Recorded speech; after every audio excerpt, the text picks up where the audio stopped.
So like, we're not inspired against something. We're not inspired to stop something.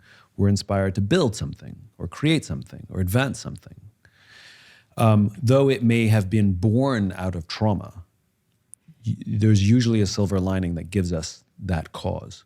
Especially trauma that happens in the middle of our lives. September 11th is often looked to as, people found purpose.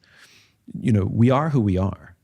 Like I said, we're fully formed by the experiences we have when we're young, at a pretty young age.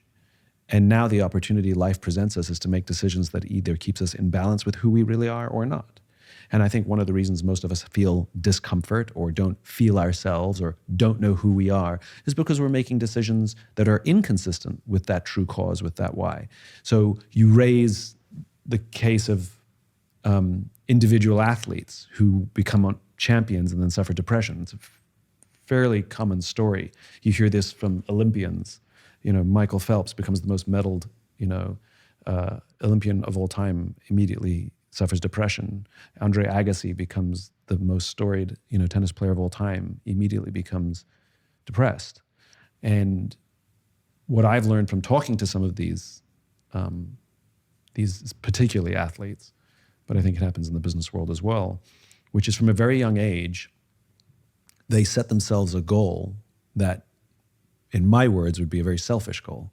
I want to be the best at X, the best tennis player, the best golfer, the best whatever.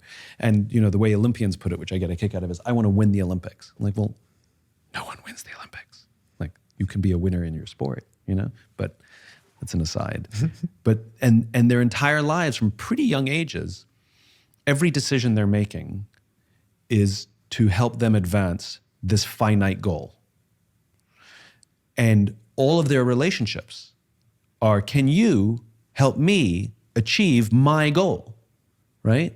And if you can no longer help me achieve my goal, I don't need you anymore as a coach or even a friend.